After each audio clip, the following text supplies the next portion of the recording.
Bonjour à tous, bienvenue dans ce nouvel épisode des podcasts Luxury Insight en partenariat avec fashionnetwork.com. Aujourd'hui, nous avons le plaisir et l'honneur de recevoir Michel Campan, qui est un ami de longue date de Luxury Insight et un grand expert des enjeux digitaux liés à l'industrie du luxe.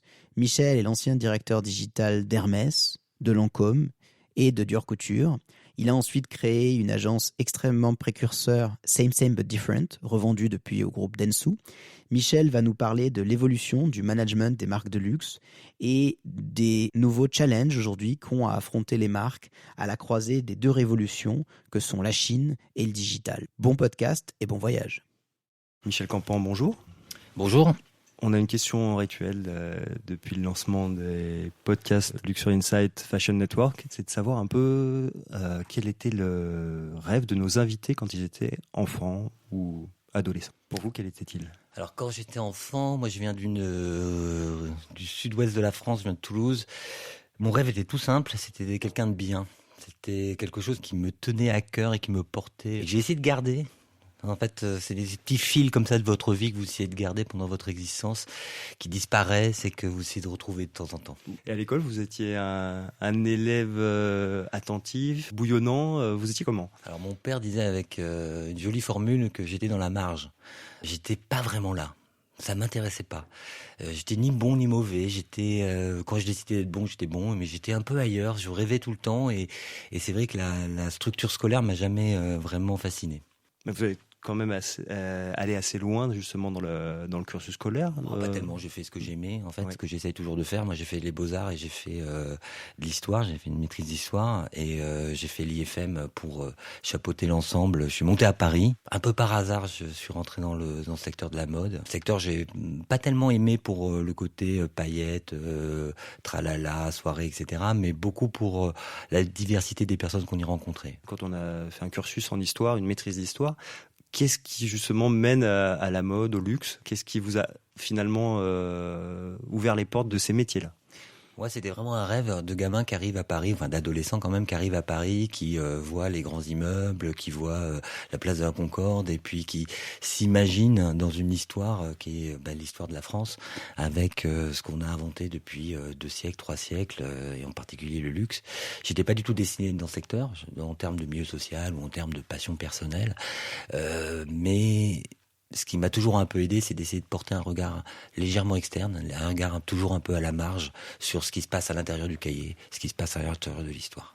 Donc aller creuser dans les histoires, ce qui se passe un petit peu en dehors. C'est aussi ce que vous vouliez quand vous êtes orienté dans ce métier-là. Essayer de comprendre ce qui se passait derrière les paillettes, comme vous disiez tout à l'heure.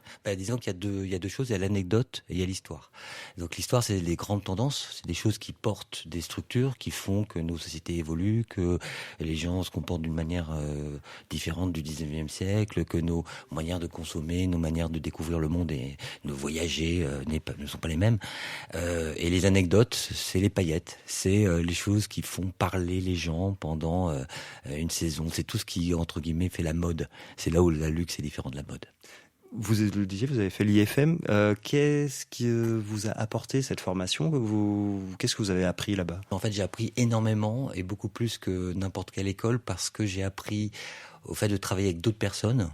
Venant d'univers complètement différents, venant de grandes écoles. Moi, un petit Toulousain venant d'une école pas très prestigieuse, j'ai appris que je pouvais être pas plus couillon qu'eux.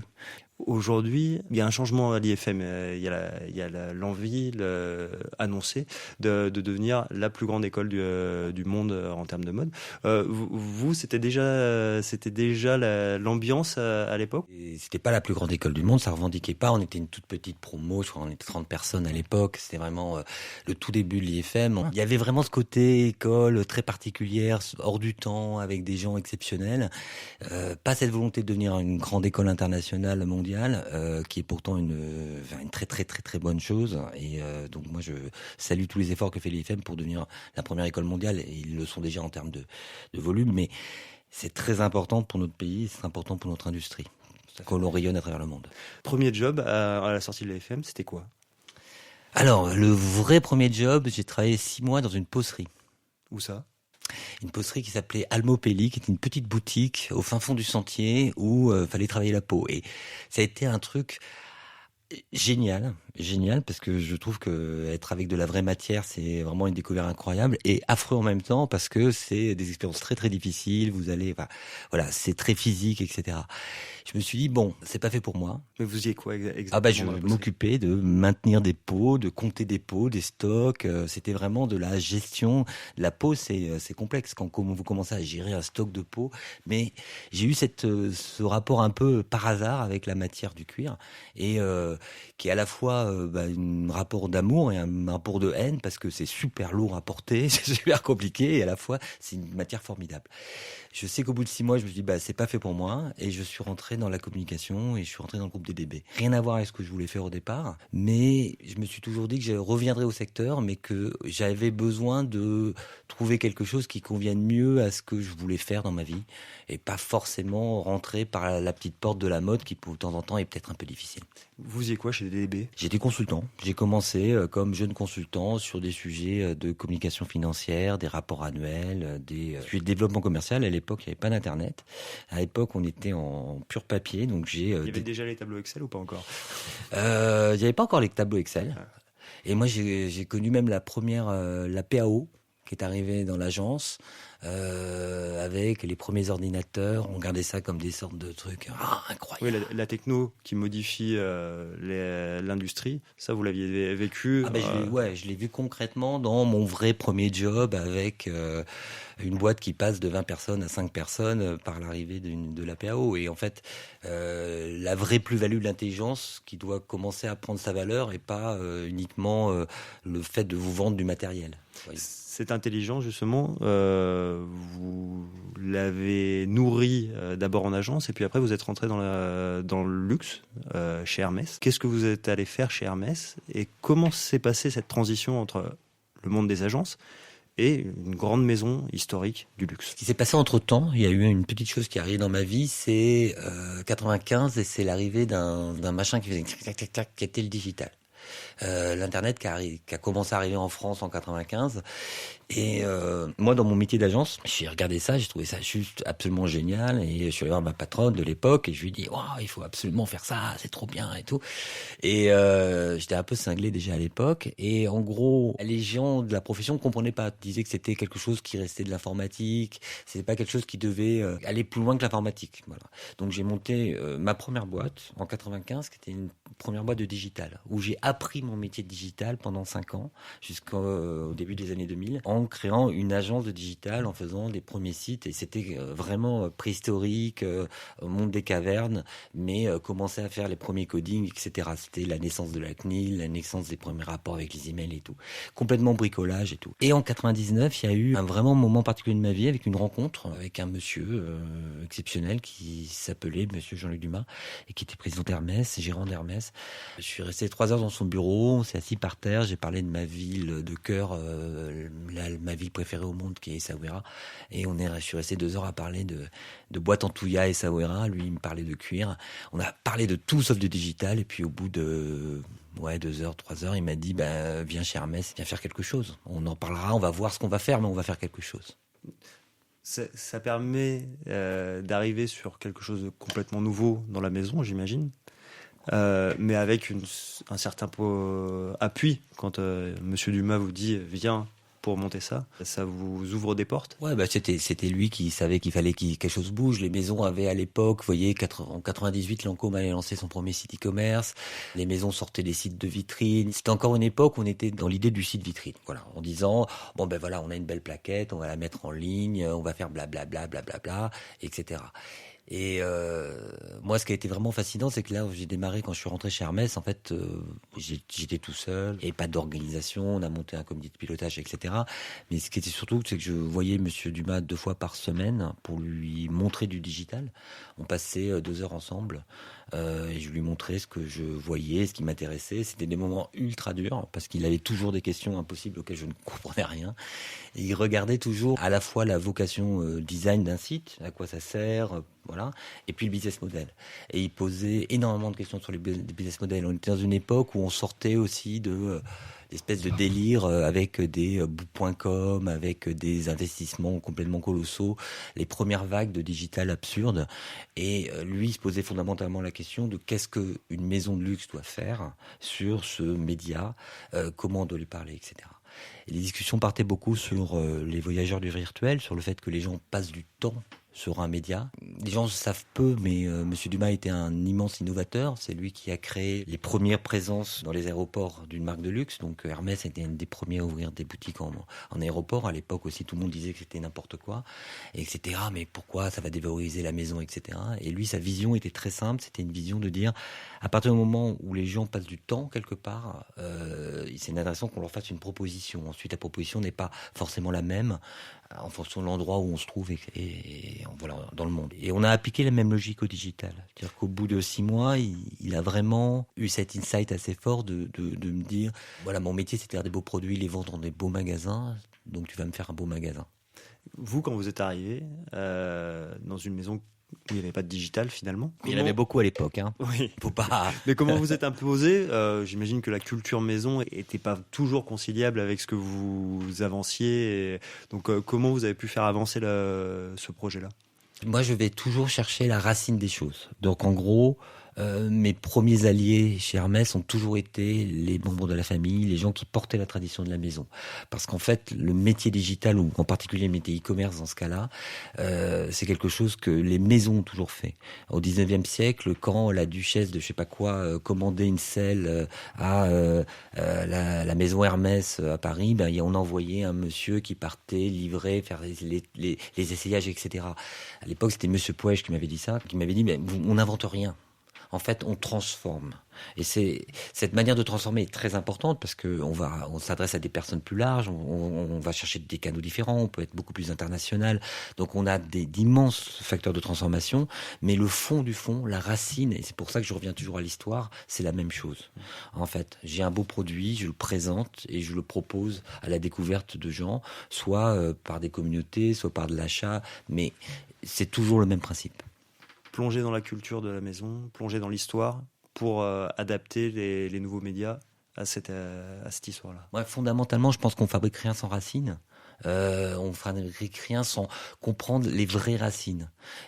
Si vous comprenez pas ce qu'a été le 19e siècle français, comment ça s'est passé, l'explosion de Paris, toute cette époque d'émergence où la France était un pays en très puissant, forte croissance, et donc nos rapports aux clientèles étrangères, ce qui a fait la force d'un Vuitton, ce qui a fait la force d'un Hermès, ce qui a fait la force d'un Lancôme, même dans les années 50. Si vous comprenez pas ça, vous restez dans le substrat. C'est-à-dire que vous restez toujours dans l'impression qu'on veut vous donner des choses. Vous avez parlé de Lancôme, c'est la maison dans laquelle vous avez migré finalement après Hermès. Vous êtes ensuite passé chez Dior Couture.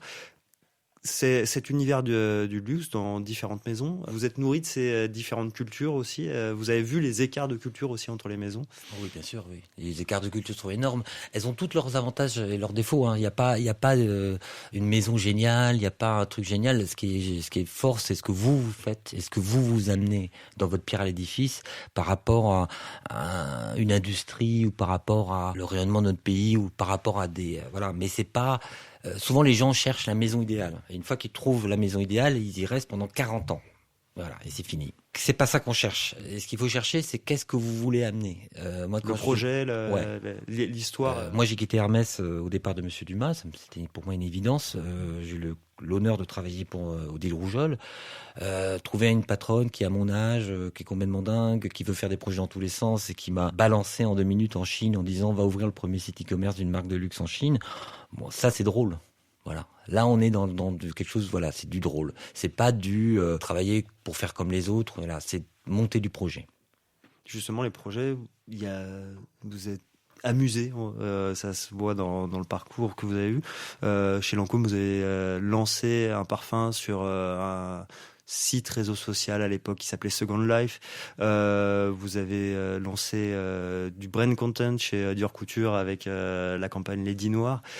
Ces choses-là, comment avec du recul vous les voyez et comment aujourd'hui ça a finalement mûri tous ces lancements de projets? Tout ça va dans la même veine en fait. Quand j'étais chez Lancôme, le social media n'existait pas, il était en train de se créer. C'est-à-dire que à l'époque, Facebook avait été à peine été géré par Lancôme US. Les choses commençaient à peine à s'organiser. On commençait à peine à parler des blogueurs. On a fait nos premières réunions blogueurs et tout. En parallèle, on avait une grosse feuille de route sur la Chine. Et ce qui était intéressant, c'est de voir à l'opposé ce pays complètement en explosion de développement et au tout démarrage de son digital, qui était complètement geek en termes de nature de pays, qui lui était déjà très en avance sur ses KOL, ses blogueurs, là, que ce soit le Japon, la Chine. Donc, l'Asie, m'a beaucoup appris. L'idée à l'époque était de surfer sur des tendances et de structurer ces tendances pour faire que la vision de communication que peut avoir une entreprise ne se réduise pas à ce qu'elle a l'habitude de faire, mais qu'elle aille voir les nouveaux marchés, les nouvelles tendances. Parce que quand je démarre une nouvelle activité, quand je suis la première marque à faire par exemple un événement ou quelque chose avec Marion Cotillard sur du brand content, c'est sûr que ma résonance n'est pas la même que quand je suis la 20e marque. Au final, ce que je vois 10 ans plus tard, c'est on est exactement dans ces tendances-là qui se sont juste toujours affermis et qui prennent une part plus importante des budgets communication, etc. Le point complexe, c'est pas la vision. Parce qu'on sait ce qui se passe. Tout le monde sait ce qui se passe. Tout le monde sait ce qui se passe en termes de disparition des médias traditionnels, augmentation des médias d'influence, difficulté avec les médias digitaux à trouver leur place en termes économique. Donc on voit très très bien comment les choses se passent. La vraie difficulté, c'est comment péter les structures. Pour le coup, c'est l'historique qui est présent.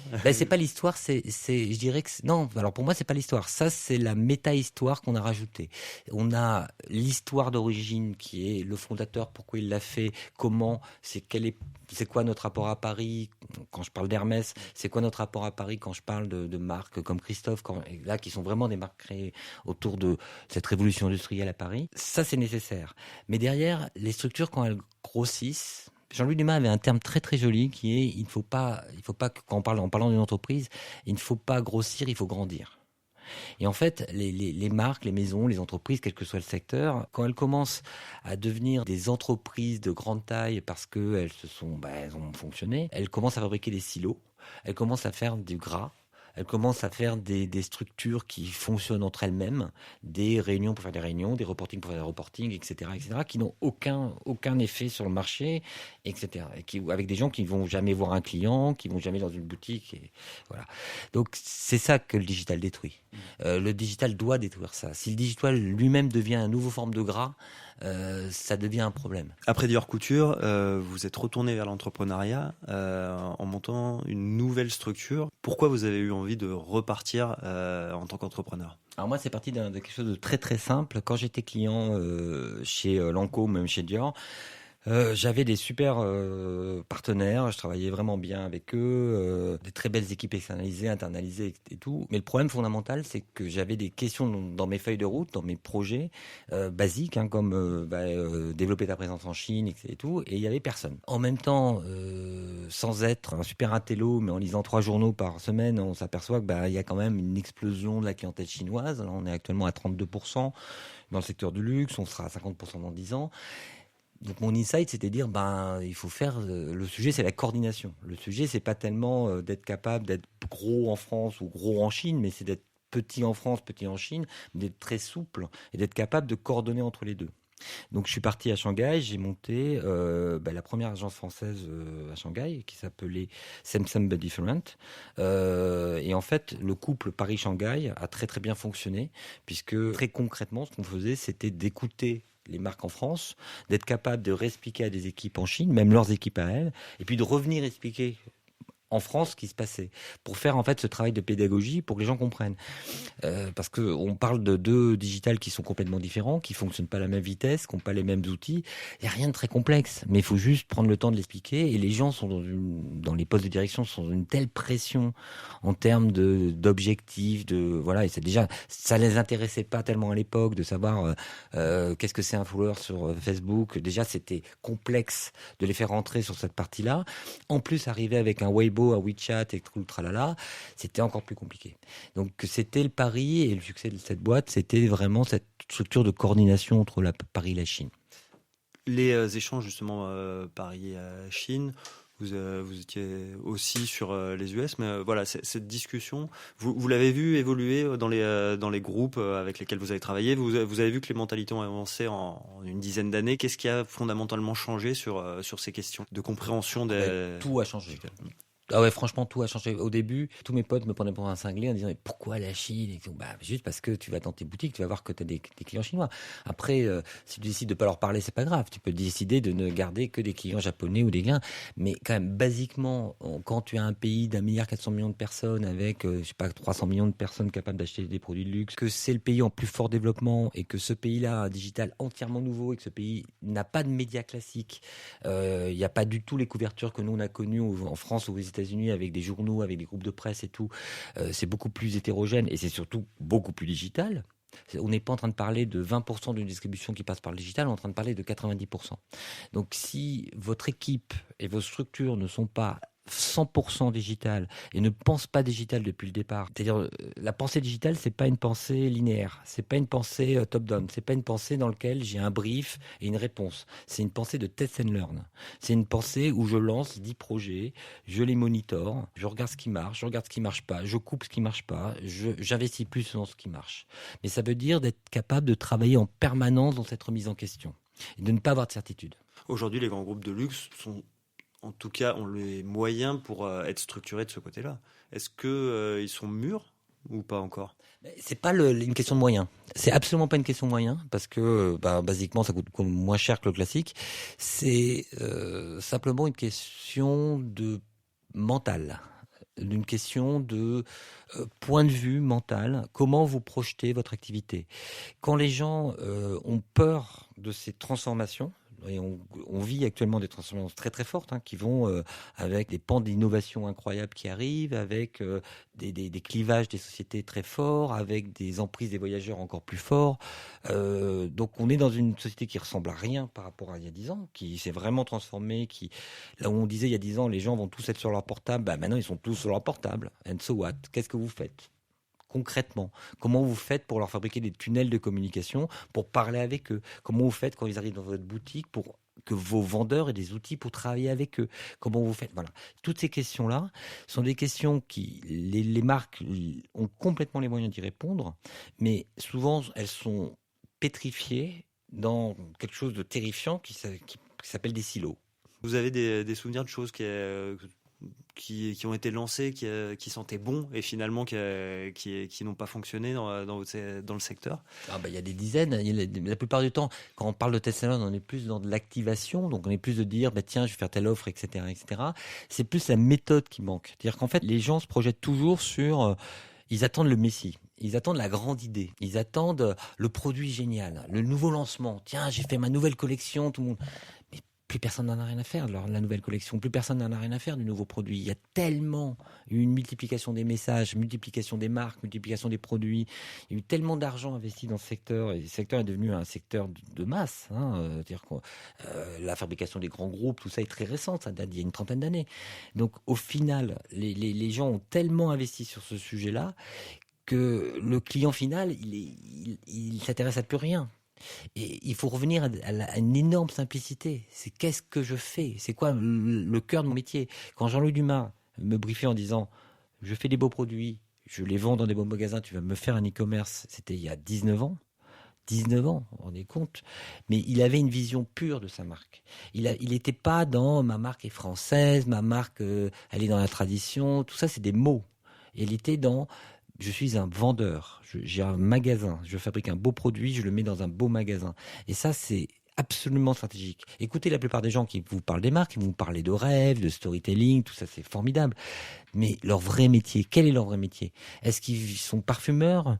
Est-ce qu'ils sont dans la mode ? C'est quoi leur vrai savoir-faire ? Parce qu'on est maintenant en face de clients qui veulent comprendre leur savoir-faire. Est-ce que c'est du pipeau ou est-ce qu'il y a un vrai savoir-faire ? C'est pour ça qu'il y a cette attente de transparence. Bien sûr. Qu'on voit de plus en plus Bien forte. Sûr. Bien sûr. Bien sûr. Il n'y a plus aucune boîte ne peut mentir. Et tant mieux. C'est transparence, totale clarté, compréhension, sustainabilité, gestion de l'environnement qui est fondamentale. C'est un des trucs qui nous pend en nez totalement dans le secteur. On est un des secteurs qui pollue le plus. Il faut quand même le dire. Donc, quels sont les grands groupes ou les grandes marques qui prennent le sujet vraiment à bras le cœur. Mais il y en a quelques-uns, vous les connaissez comme moi. Mais ce qui est incroyable, c'est qu'il a fallu, ça fait quoi, 10 ans qu'un groupe comme Kering est sur ce sujet. Ça fait 10 ans que tout le monde le regarde en chien de faïence et que on n'a pas une parole globale en tant qu'industrie du luxe pour dire nous avons compris qu'il y a des choses qui se passent, nous avons compris que le client veut quelque chose de nouveau, nous avons compris qu'on peut plus avoir un rapport à la planète. Et voilà, quand j'ai commencé à faire de la peau et tout, vous pouvez voir le nombre de détergents et le nombre de produits qu'on met pour stabiliser une peau, c'est intéressant. Sur l'évolution du digital, vous qui avez eu le regard Chine, Occident, qu'est-ce que vous voyez comme grosse différence ? Est-ce qu'il y a un mouvement de conjonction qui est en train de se passer ou est-ce que ça reste complètement différent comme culture ? C'est des cultures différentes. C'est des cultures différentes, mais des cultures qui maintenant parlent beaucoup plus qu'elles ne parlaient avant, puisqu'il y a beaucoup plus d'échanges, beaucoup plus de touristes, beaucoup plus de clients voyageurs, etc.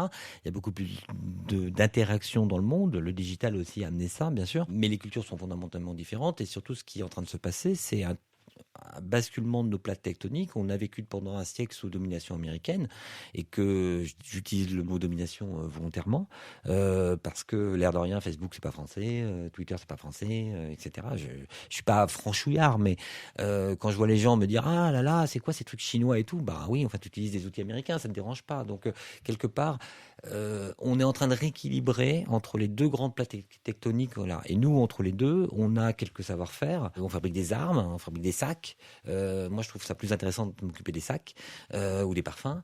Et c'est ces champions-là qu'on doit aider à travers le monde pour qu'ils trouvent leur clientèle de maintenant, qui sont basiquement des clientèles chinoises. Il faut pas, voilà, pour les 20 ans qui viennent, mais aussi les clientèles émergentes qui vont arriver, qui sont l'Afrique, qui sont, voilà, avec des potentiels formidables pour notre secteur. Mais bon. On en parlait, vous avez lancé des projets, initié des idées, j'imagine aussi connu quelques revers sur des lancements.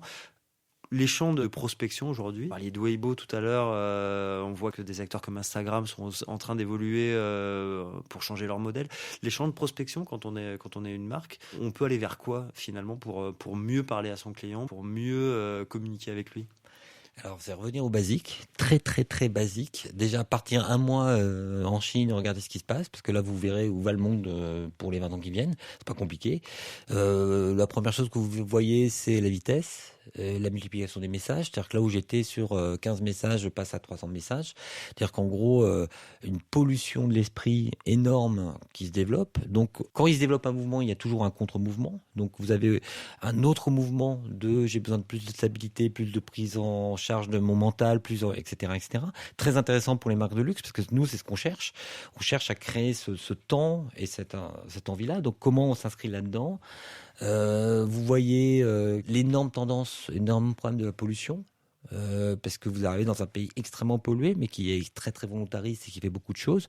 Donc là, vous avez une vraie question sur comment sortir de notre petit Paris ou de notre petite région parisienne pour se dire oui, en fait, la perception de mes clients sur ce que doit être une marque maintenant, c'est ça et ça comme valeur.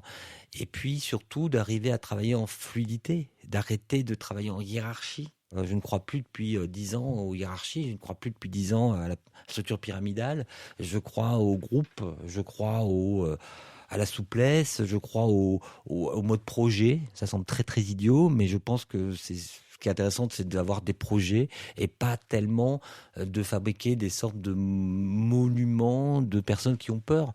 Moi, je suis très fasciné de temps en temps d'aller dans les entreprises et de voir à quel point les gens sont flippés dans leur travail quotidien et ont peur de dire tiens, j'ai une idée, de proposer quelque chose. Faut arriver à décloisonner ça. Ouais, complètement décloisonner. Faut arriver à faire confiance aux jeunes. Faut arriver à faire confiance. Vous savez, c'est vraiment un souci quand on voit dans les entreprises, tous les structures qui sont gérées, soit que des hommes, pas de femmes, soit que des gens de plus de 50 ans comme moi, et pas de gens qui amènent de la sève et des idées nouvelles. Je dis pas qu'ils ont raison, mais au moins d'amener de l'énergie. On a besoin d'énergie. Une boîte, c'est des gens, c'est une marque, c'est des idées, mais c'est beaucoup d'énergie. C'est beaucoup de volonté de faire ensemble en commun. Vous faites encore du conseil pour les marques de luxe avec votre société qui s'appelle H2O. Ouais. C'est ce que vous transmettez comme message aussi au sein des marques, de libérer aussi la parole en interne. Moi, j'ai pas trop de prétention voilà, je cherche pas à libérer la parole, ce que je cherche juste à ce qu'on se parle comme des êtres humains.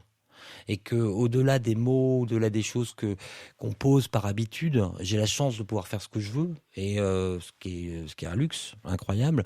Mais c'est surtout d'être capable de faire que quand il y a une vision, un projet, qu'on a besoin de faire quelque chose, que les gens qui travaillent dedans soient heureux, basiquement, et que ce soit pas vécu comme étant quelque chose de traumatisant. Parce que j'ai trop vu ça dans les entreprises et je trouve que c'est absolument 90s et ça n'a aucun intérêt.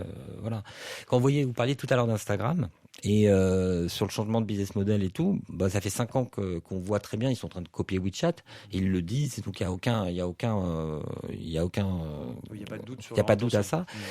Mais basiquement, qu'une entreprise américaine leader aurait très bien pu dire moi je reste dans mon contrôle, je fais ça et tout, d'accepter d'aller regarder ce que font les autres, de copier, de se transformer, de changer tout le temps, pour moi c'est une marque d'intelligence. Voilà. Moi, j'aimerais bien voir ça dans notre secteur, que ce soit en mode ou en luxe, ou d'avoir des gens qui acceptent de remettre en question les habitudes et ce qu'on fait habituellement. À quoi sert un défilé à Paris ? À quoi sert Je ne dis pas qu'il ne faut pas le faire, mais de se poser les questions. À quoi sert de faire des collections ?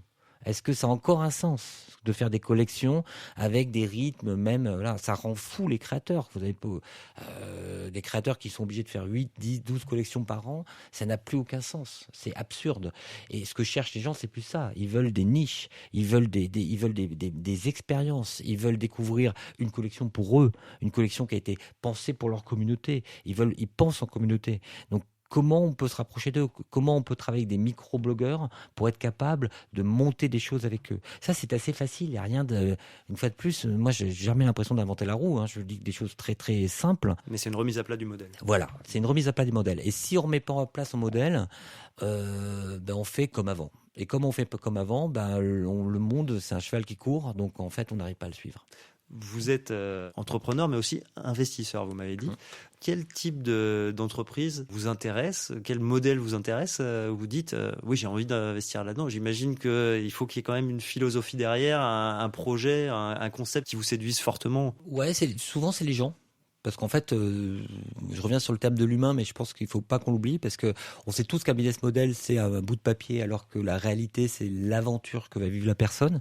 En tant qu'entrepreneur, je sais que la vie est une aventure. Je sais que la vie, c'est chaque matin que ça se construit. Et voilà, il y a des jours difficiles, il y a des jours géniaux. Et puis, c'est ça qui fait le sel de la vie. Non, beaucoup les personnes, beaucoup les choses. Après, des sujets que moi, je connais un peu, qui m'intéressent. Donc, c'est qu'est-ce que ça veut dire le digital dans les points de vente ?